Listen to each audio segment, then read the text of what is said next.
In August 1998, something strange happened at a quiet airstrip in Western Congo. A Boeing 727, completely unmarked and without any official plan, landed without warning. Before anyone could react, Rwandan troops poured out and quickly took control of the base.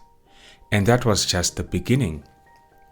More planes followed, each one bringing in fresh soldiers and artillery from Goma, Rwanda's stronghold in eastern Congo.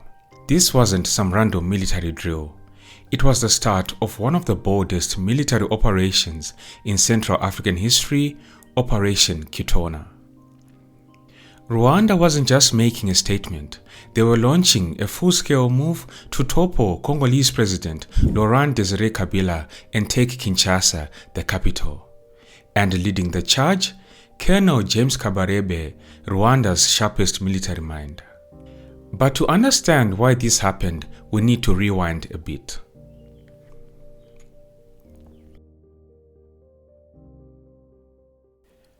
Back in 1996, Rwanda, Uganda and Angola had all rallied behind Kabila in his rebellion to remove Mobutu Sese Seko, the long-ruling dictator.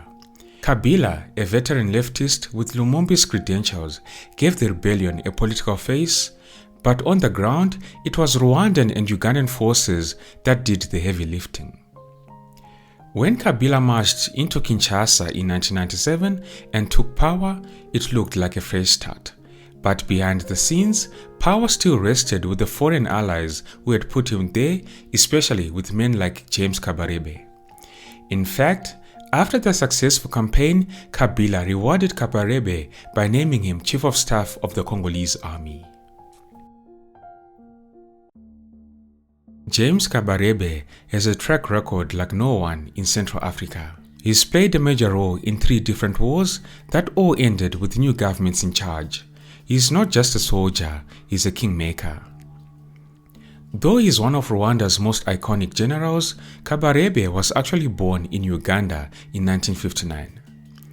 His parents had already been living there for more than a decade, part of the wave of Rwandan refugees who fled ethnic violence in the late 1950s.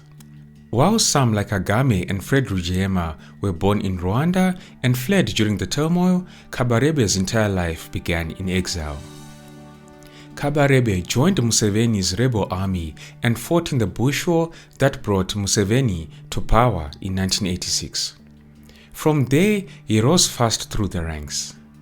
When the Rwandan Patriotic Front, the RPF, launched its rebellion in 1990, Kabarebe was still a junior officer, a second lieutenant. But by the time Kigali fell to the RPF in 1994, he was already a lieutenant colonel. Kabarebe became Paul Kagame's right-hand man, serving as his personal aide and later commanding the RPF's elite high command unit, which evolved into today's Republican Guard. During the First Congo War, Kabarebe led a Rwandan-backed force into Zaire, now the DRC, tasked with eliminating the ex-FAR and Interahamwe militias, genociders hiding out in massive refugee camps along the border. The mission grew into full-blown regime change, ousting long-time dictator Mobutu Sese Seko. James Kabarebe wasn't just a battlefield commander. He played host and handler to Laurent-Désiré Kabila, the man Rwanda and Uganda had chosen to front their rebellion. James Kabarebe took charge of logistics, intelligence, and even brought Kabila's son Joseph under his wing, mentoring him in the art of war. On the ground, Kabarebe earned serious respect. Congolese officers who served with him recall how he led from the front, shared meals with his troops, and listened closely during strategic sessions.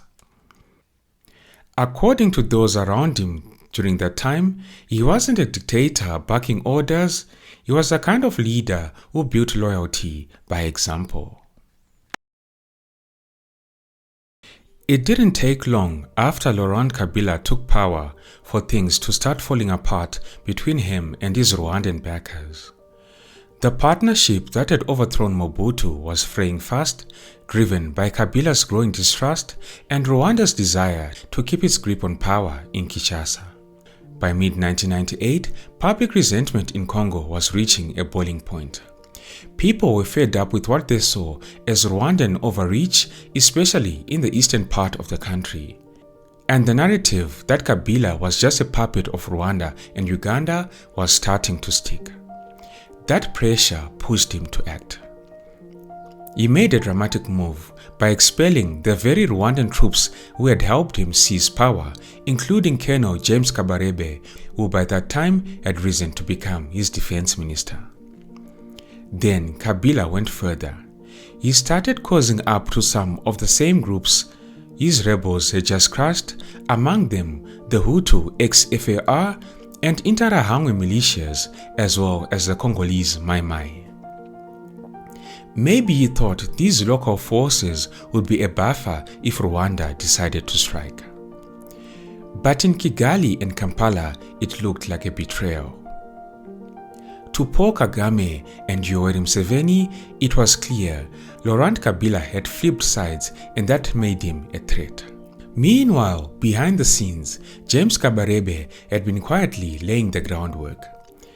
As army chief, he had quietly positioned loyal units in eastern Congo, stockpiling weapons and embedding trusted troops, many of them the Banyamulenge and Banyarwanda, who had little loyalty to Laurent Kabila. When Kabarebe was removed from his post in July 1998, he gave the signal.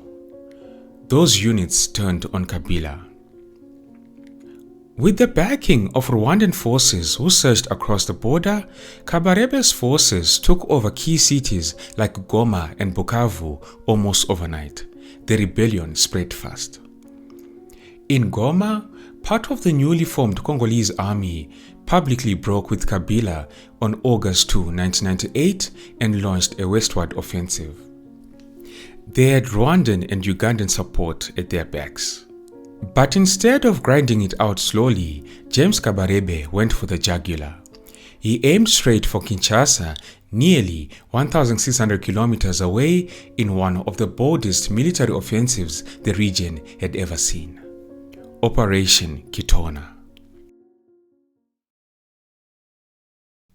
Here's the thing, James Kabarebe had walked this path before. He knew the Congolese terrain and the tactics of his opponents. So when it came time to launch a daring assault deep inside enemy territory in August 1998, there was no one better to lead it. So the plan was an airborne strike aimed at cutting off Kinshasa from the outside world. The target was Kitona, a strategic military base near the Atlantic coast. James Kabarebe had done his homework and understood how vital Kitona was. The capital, Kinshasa, relied on a narrow supply route from the ocean. Everything from fuel to food flowed through it. Kitona sat right at the head of that corridor. Additionally, Kitona had a long runway, ideal for landing heavy aircraft, and nearby sat the Inga Dam, the power lifeline for most of the Congo. Kitona also held a wildcard. Thousands of former Mobutu soldiers were exiled there after Kabila's takeover. They had been dumped in miserable conditions, starving, sick, forgotten, and they were angry. And so, James Kabarebe was betting that these soldiers would join his fight. Still, the whole plan hinged on a dangerous assumption that Angola, Zimbabwe, and other regional players who had helped oust Mobutu would stay out of it. That turned out to be wishful thinking, as you will see later in the video. Meanwhile, everyone wanted in this operation. Old Mobutu loyalists still bitter over their fall from power, and Tutsi fighters angry at Kabila's treatment of their people also an opening. Word of the operation spread fast, and soldiers began deserting their units around Goma to join Kabarebe's mission. So in a daring move, James Kabarebe took control of a civilian Boeing 727 at Goma's airport and loaded it with 180 handpicked soldiers, Rwandans, Ugandans, and Congolese rebels. Kabarebe assigned a bold Rwandan officer named Butera to command the first flight. Legend has it that Butera had to hold a pistol behind the pilot's back to get him to fly. That plane, packed with fighters, flew 1,600 kilometers across the country to Kitona. The men on board thought they would land straight into a firefight. What they didn't know was that the commander of Kitona's airport garrison had already switched sides. The airport commander delivered the base with barely a shot fired. More planes followed, each unloading more troops. Soon, James Kabarebe had around 800 men on the ground, including a Ugandan artillery unit. They wasted no time. Some troops locked down the area, while others pushed west and took control of the nearby port towns of Banana and Moanda by August 5. With control of the airbase and seaports, Kabarebe's force had effectively cut Kinshasa off from the rest of the world. The plan worked, but that wasn't the end. Now, with his coastal position secured, Kabarebe turned inland. By August 10, they had seized the port of Goma, and by August 13, they had taken the Inga Dam. The next day, they shut down the power. Just like that, they plunged much of the Congo into darkness. In just 6 days, Kabarebe's force had swept across 110 kilometers, facing almost no resistance. Kabila's army, though larger, collapsed. Demoralized and disorganized, many soldiers fled or disappeared into the jungle. By August 17, Kabarebe was just 30 kilometers outside Kinshasa. Meanwhile, Laurent Kabila had already bolted from the capital. He had retreated to Lubumbashi in the far south, closer to the Zambian border, but he wasn't giving up yet. From his new base, Kabila began calling in favors, trying to rally support from Angola, Namibia, and Zimbabwe. Rwanda's rapid advance toward Kinshasa had alarm bells ringing across the region. Within days, President Kabila's backroom diplomacy paid off. On August 22, 1998, after intense talks and promises behind closed doors, 3 regional powerhouses stepped in: Zimbabwe's Robert Mugabe, Namibia's Sam Nujoma, and Angola's José Eduardo dos Santos. Angola's principal concern was to prevent a vacuum in Congo that would allow UNITA forces using rear bases there to renew their offensive in Angola. Angola's president also saw an opportunity to play the role of kingmaker and to decide who should rule in Kinshasa. Meanwhile, Zimbabwe had no strategic interest in Congo, but just like Dos Santos, its president, Robert Mugabe, aspired to become a regional power broker and also planned to pick up lucrative concessions in Congo. Other African governments entered the fray. Burundi's Tutsi government joined Rwanda and Uganda, aiming to protect its borders against Hutu rebel groups using Eastern Congo as a base from which to attack targets in Burundi. By the next morning, Zimbabwean troops were already entrenched around Kinshasa's Njili International Airport, digging in and preparing for battle. Helicopter gunships buzzed overhead. Thousands of Angolan troops supported by tanks, armored vehicles, and MiG-23 fighter jets poured into Western Congo. Their mission was clear: drive the Rwandan-led forces out of Kitona. As Angolan airstrikes lit up the skies, ground troops advanced swiftly, aiming to cut Kabarebe from his supply lines in the rear. At the same time, Zimbabwean and Congolese troops were applying pressure from the east, tightening the noose around Kabarebe's forces. With these supply lines crumbling and reinforcements blocked, Kabarebe made a desperate push, launching an assault on Kinshasa itself. His troops reached the outer edge of Njili Airport, dangerously close to taking the city. But back in Kinshasa, the situation was spiraling. Rwandan Tutsis and Congolese Banyamulenge civilians, ethnically tied to Rwanda, were being hunted. Mobs roamed the streets.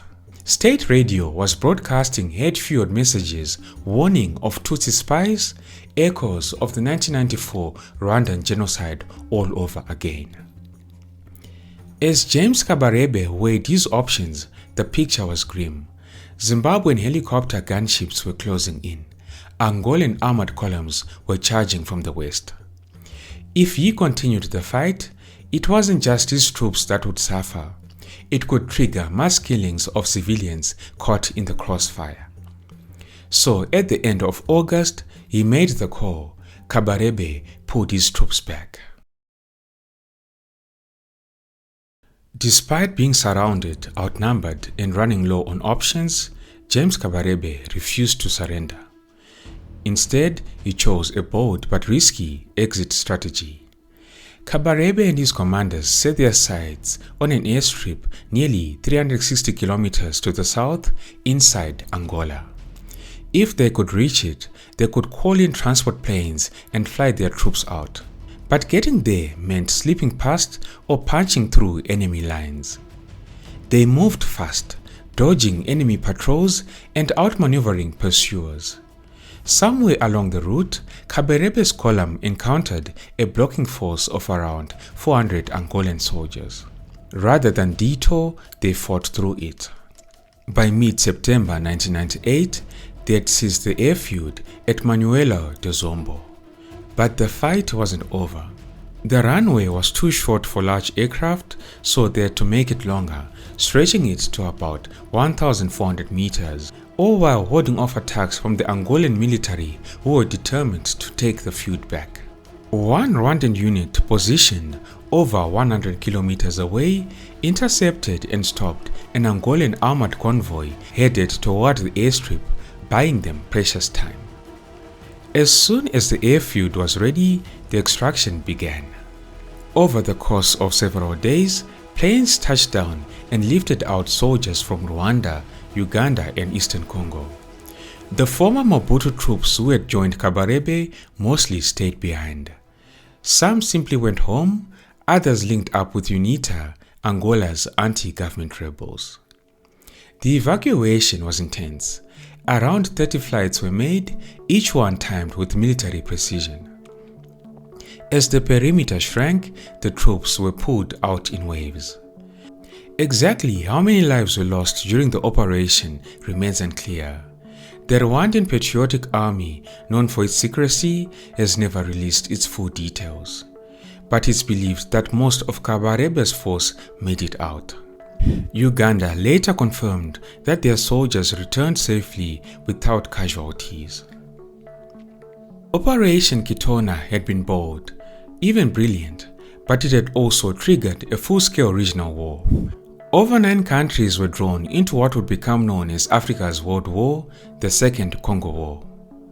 Unfortunately, millions of lives were lost during this war. Don't forget to like and share the video if you enjoyed it. Thank you all for tuning in. This has been Tatenda for African Biographics. Until next time, cheers. Have a good one.